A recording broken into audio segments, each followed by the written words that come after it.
RTC బస్సులు అనేటటువంటి వాటిట్లో సాధారణంగా 2 రకాలు ఉంటాయి. ఒకటి డైరెక్ట్‌గా ఆర్టీసీ నడిపేది. రెండవది వచ్చేటప్పటికి హైర్డ్ బస్సులు అంటారు. అంటే అద్దెకి నడిపేవి. ఇందులో డ్రైవర్ కండక్టర్ ఆర్టీసీ, బస్సు ప్రైవేట్‌ది. ఇక దాన్ని అటెండెంట్ వచ్చేటప్పటికి ప్రైవేట్ సంస్థకు సంబంధించిన వాళ్ళు ఉంటారు.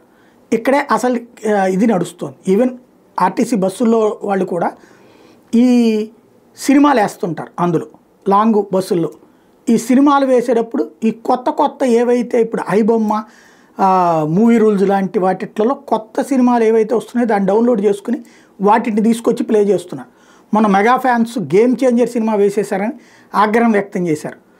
అదే సందర్భంలో ఇప్పుడు ఈ తండేల్ సినిమా వేసినటువంటి విషయం మీద ఆ సినిమాకి సంబంధించిన టీం అసలు ఇదేంటి ఆర్టీసీ బస్సులో వేయడం ఏంటనే ప్రైవేట్ బస్సుల్లో నడుస్తున్నాయని ఆర్టీసీ వాళ్ళు పోటీ కాబట్టి వాళ్ళు వేస్తున్నారు. అట్లా నేపథ్యంలో దాని మీద కంప్లైంట్ చేసిన నేపథ్యంలో ఆర్టీసీ సొంత బస్సులో కానీ అద్దె బస్సులో కానీ అనుమతి లేని పైరసీ సినిమాలు, వెబ్ సిరీస్లు, టీవీ షోలు ప్రదర్శించొద్దని, అలా ప్రదర్శిస్తే బాధ్యుల మీద చర్యలు తీసుకుంటామని యాజమాన్యం ఆదేశాలు జారీ చేశాయి. దీని మీద డిపో మేనేజర్లు, అధికారులు మార్గదర్శకాలు పాటించాలంటూ ఈడీ ఆపరేషన్ సప్పలరాజు బుధవారం ఆదేశాలు జారీ చేశారు. అధికారులు ఆకస్మిక తనిఖీలు చేయాలని, అద్దె బస్సుల్లో అనుమతి లేని సినిమాలు ప్రదర్శిస్తే ఆ బస్సును పూర్తిగా నిలిపేయాలని పేర్కొన్నారు.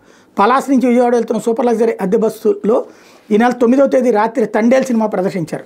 టెక్కల్లో ఈ బస్సు ఎక్కిన ప్రయాణికుడు తన మొబైల్లో ఉన్న పైరసీ సినిమాను బ్లూటూత్ ద్వారా బస్సులోని స్మార్ట్ టీవీకి కనెక్ట్ చేసి ప్రదర్శించాడు. రణస్థలం నుంచి విశాఖ సమీపంలో తగర ఫాల్స్ వరకు సినిమా ప్రదర్శించారు. విశాఖలో ప్రయాణికుడు దిగిపోయాడు. దీని మీద ఆర్టీసీ యాజమాన్యం చర్యలు చేపట్టింది. ఈ నెల 11 నుంచి ఆ బస్సును పక్కన పెట్టారు. సినిమా ప్రదర్శించిన యువకుడు ఎవరైనా గుర్తించేందుకు ప్రయత్నిస్తున్నారు.